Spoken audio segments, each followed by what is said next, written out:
Somewhere in southeastern Turkey, on a windswept hill near the Syrian border, there are stones standing in perfect circles that have no business existing.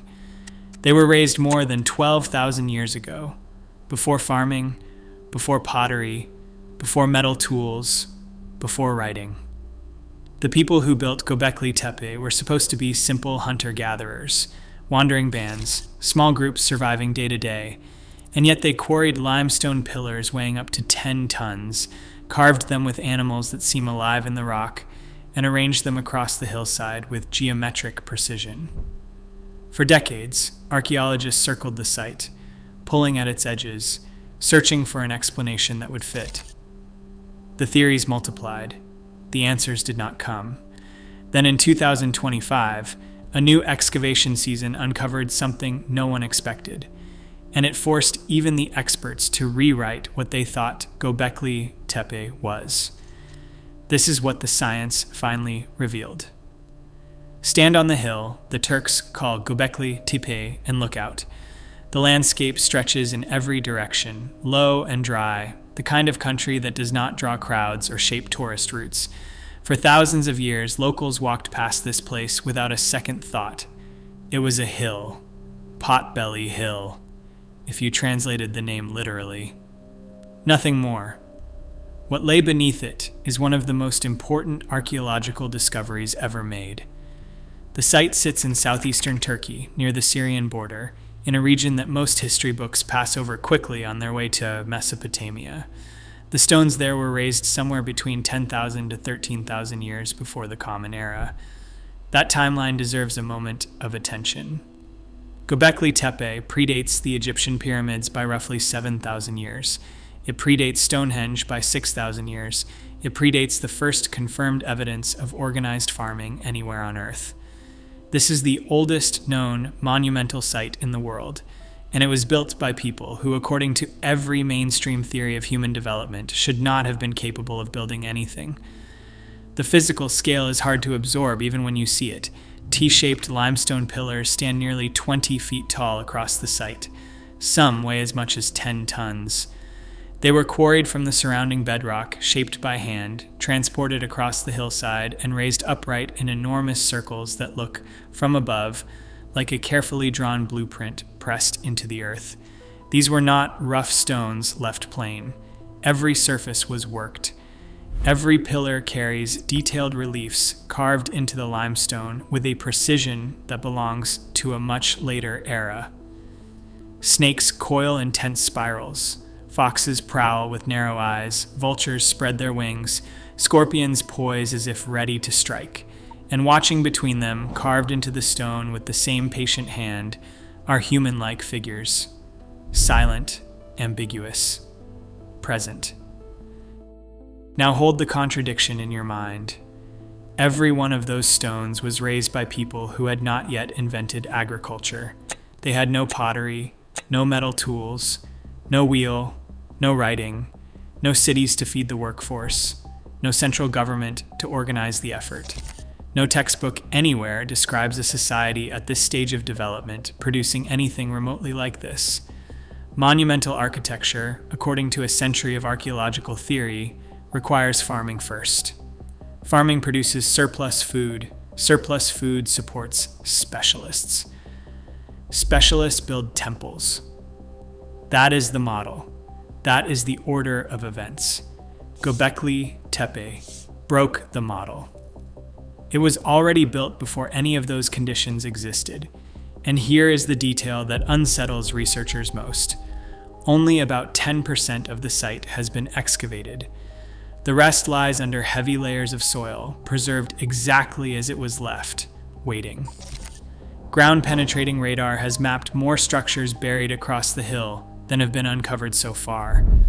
Full excavation is expected to take more than 150 years.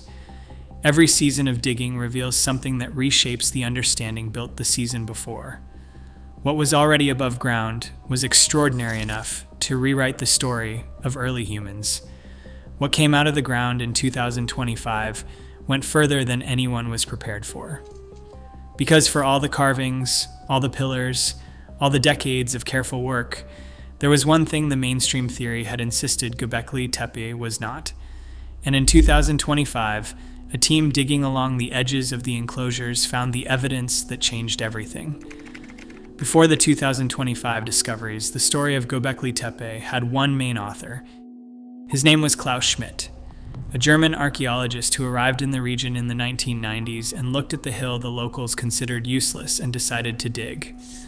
What his team pulled out of the soil changed archaeology overnight. The first T-shaped pillar emerged from the ground, then another, until the scale of what lay buried became impossible to ignore. For the rest of his career, Schmidt worked to explain what his excavation had uncovered. The interpretation he settled on became the dominant view for the next 3 decades. Göbekli Tepe was a temple, the world's first temple, a ceremonial gathering place where nomadic hunter-gatherer bands from across the region converged for rituals, seasonal events, and spiritual activities, then returned to their wandering lives. The evidence supported it. There were no remains of houses, no permanent hearths, no long-term trash deposits of the kind that accumulate when people settle somewhere. The animal bones found at the site came from wild species. There were no domesticated plants. Nothing suggested continuous occupation. The site looked, for all intents and purposes, like a place people came to and left. Schmidt took that interpretation one step further, and in doing so, he rewrote a century of thinking about how civilization began. The traditional view was that agriculture came first. Farming produced surplus food. Surplus food freed people from constant hunting. Free time allowed them to build temples, cities, and everything that followed. The order was settled. Farming created civilization. Schmidt proposed the opposite. Temples created farming. If Göbekli Tepe was built before agriculture, then the drive to gather, to worship, to mark sacred space in stone was older than the drive to plant crops. People came together first for belief. They needed to feed those gatherings.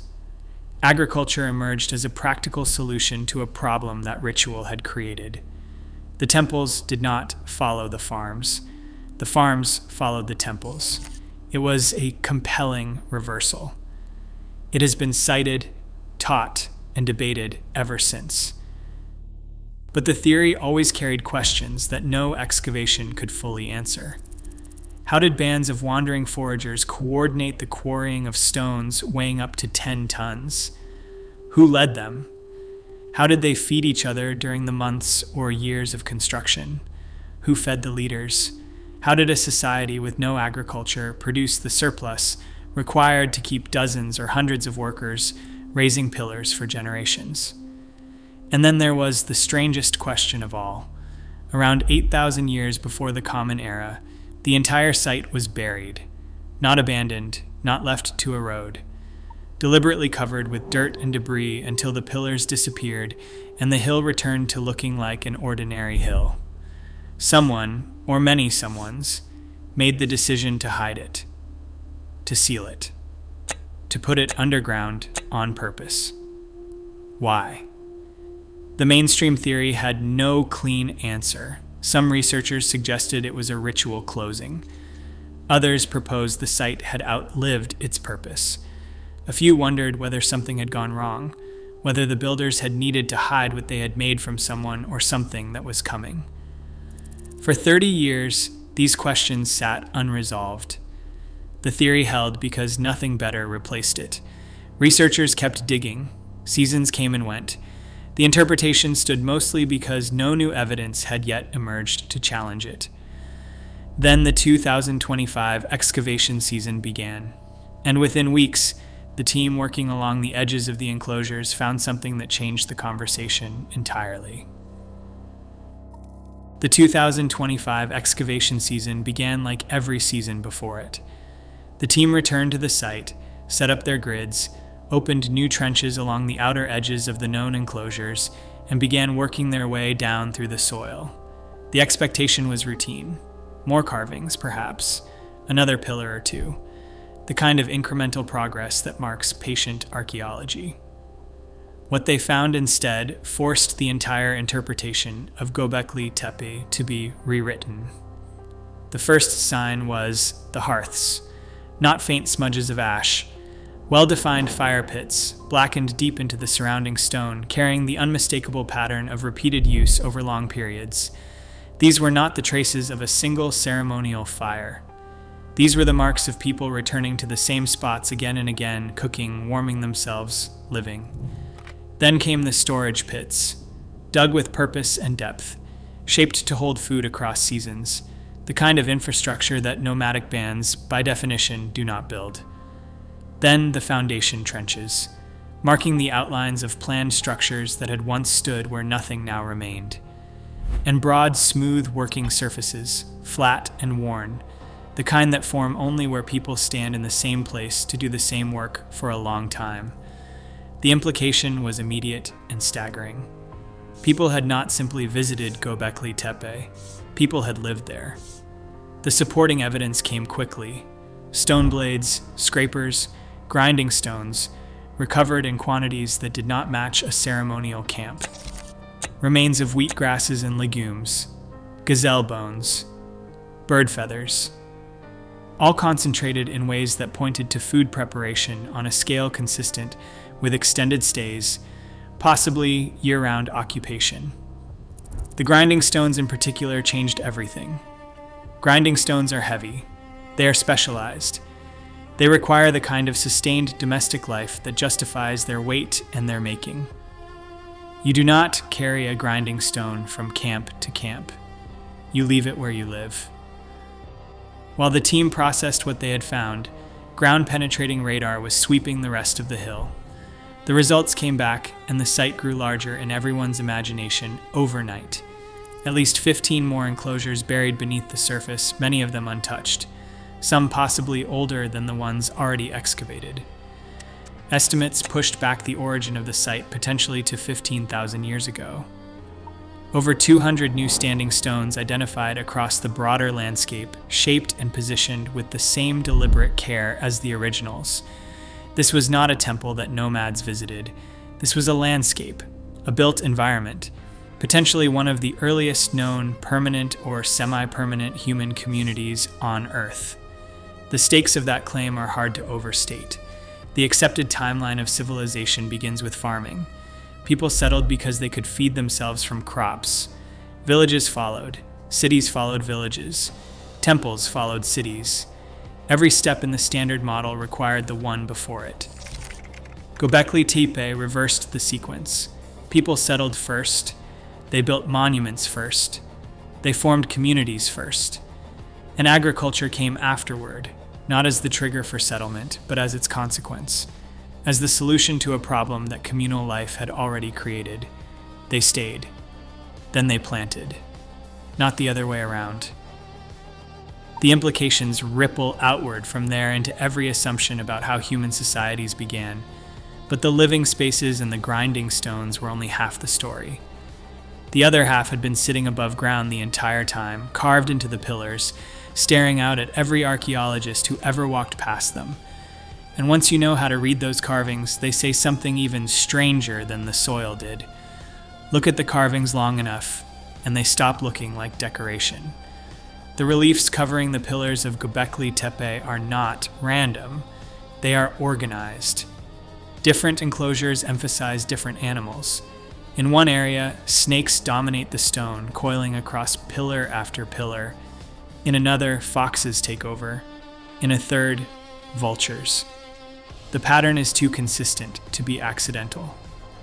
Researchers now believe the enclosures may have been zoned, marked for specific clans, specific rituals, specific meanings that the builders understood and that we are only beginning to guess at.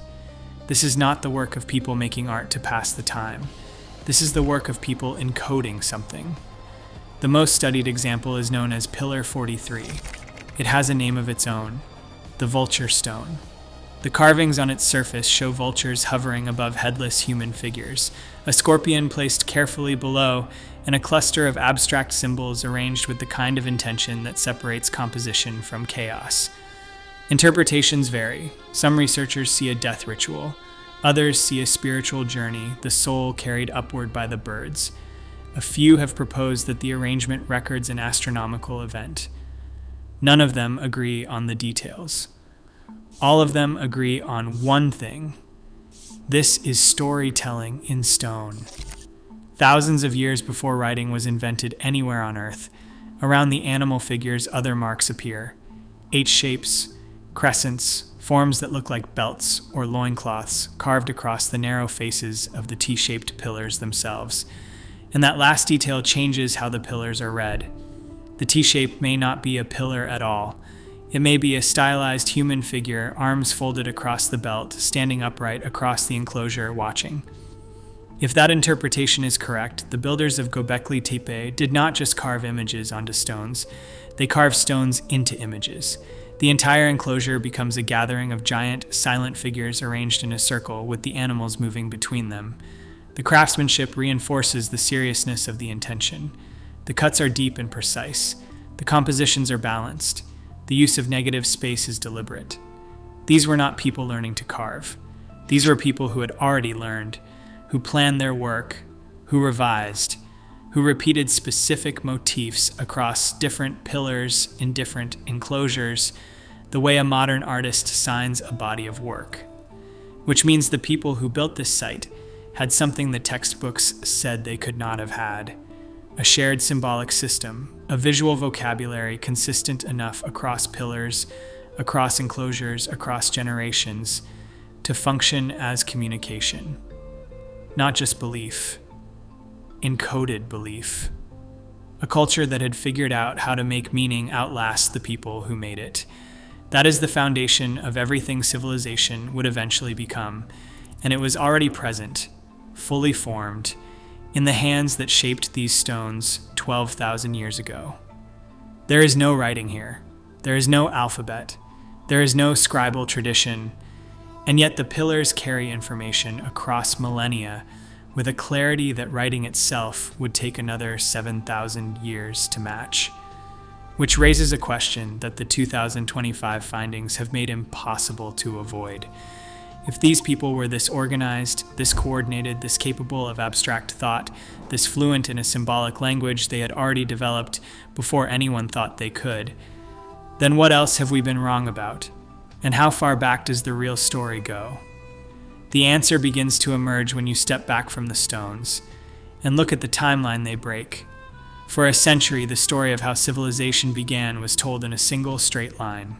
It had a name: the Neolithic Revolution. The sequence was clean and teachable. People learned to farm. Farming produced surplus food. Surplus food allowed them to stop wandering. Settled life produced villages. Villages produced cities. Cities produced temples. Temples produced writing. Writing produced everything that followed. Göbekli Tepe broke the line. The 2025 findings shattered what was left of it. The new sequence suggested by the evidence runs in the opposite direction. Gathering came first. Monumental architecture came second. Settlement came third. And agriculture came last, not as the cause of any of it, but as the consequence. People came together for shared belief. They built things that required them to stay. They stayed. And once they had stayed long enough, they planted, because hunting alone could no longer feed what they had become. Belief first, stone second, farming last. The implications do not stop at one hill in Turkey. If permanent or semi-permanent community life preceded agriculture at Göbekli Tepe, it very likely happened elsewhere. The idea that early humans were small roaming bands, barely surviving collapses under the weight of what the site demands. Some of them were organized, some were led, some were coordinating projects that spanned generations, passing the knowledge of quarrying and carving and raising stone from one cohort to the next without a single written instruction. The word primitive stops making sense. Look at what the site required. Circles of pillars aligned with repeating symmetry, oval enclosures laid out with geometric precision, possible astronomical alignments tracking solstices and seasonal cycles. This was mathematics. Even without numerals, even without a written system, it was measurement, observation, prediction. The builders understood how to design space before they had the tools to describe what they were doing. They had engineering before they had words for it. They had architecture before they had pottery. They had cosmology before they had agriculture. Every accepted marker of civilization appears in the ground here in the wrong order, thousands of years too early. And then there is the burial.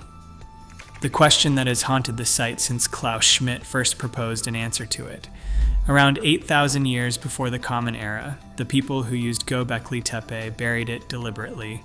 They covered the pillars, filled the enclosures, packed dirt and debris until the hill looked ordinary again. The 2025 findings do not solve that mystery. They deepen it.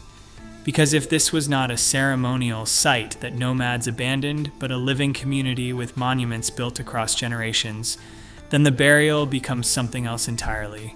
A ritual closing, a response to catastrophe, a sealing of something the builders did not want found. Nobody knows. The theories are multiplying again. The evidence is not yet in. What is clear is that the story of how civilization began has to be rewritten. Not adjusted, not refined. Rewritten. The sequence we were taught in school is backwards. The dates we trusted are off by thousands of years. The people we imagined as primitive were anything but. They had belief systems complex enough to build temples, social structures coordinated enough to feed the work, knowledge traditions stable enough to carry technique across generations. And they were doing all of this before the world we know began to take shape. Göbekli Tepe is not alone in pointing to this. The pattern it reveals echoes in stones scattered across the ancient world, and once you see it, you cannot stop seeing it. Travel across the ancient world and a strange pattern begins to emerge. Göbekli Tepe is not unique. It is simply the earliest. In the rolling fields of the English countryside, Stonehenge rises from the grass in a perfect ring of standing stones.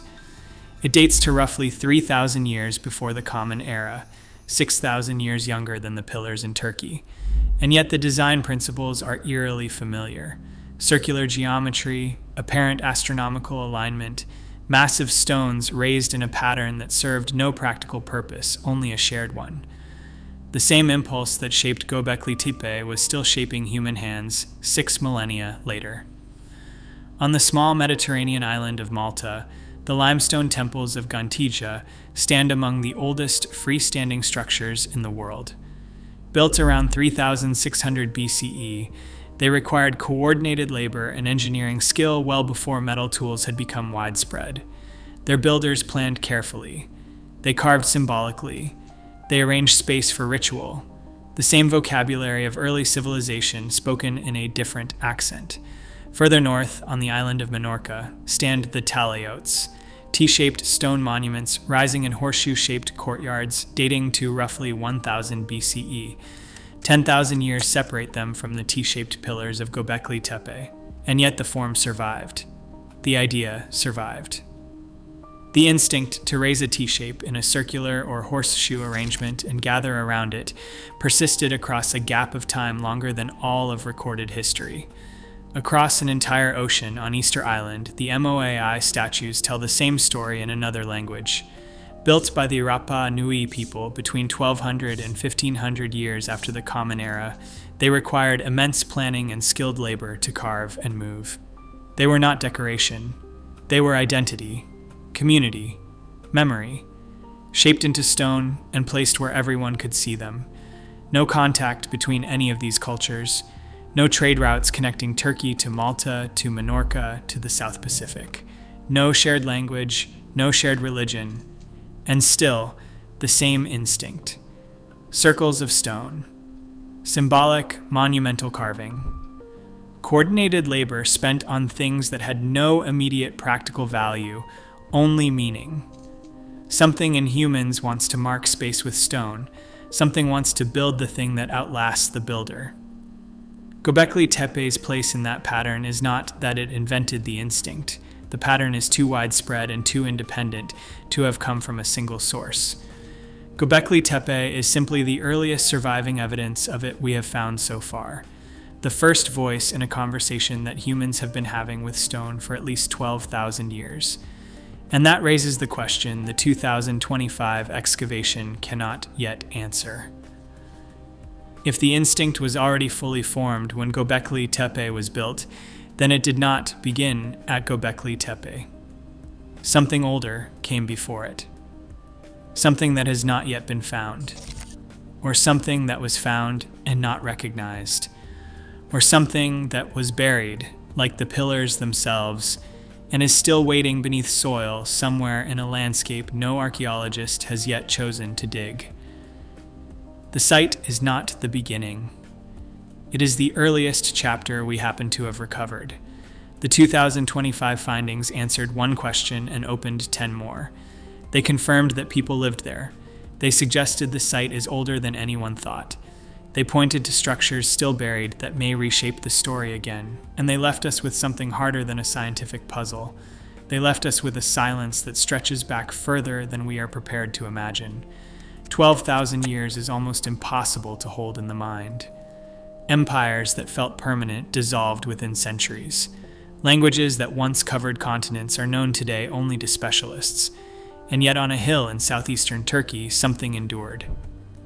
Not because it was protected by any state or preserved by any scribe, but because the people who made it chose, at the end, to bury it carefully, as if they knew someone would come looking.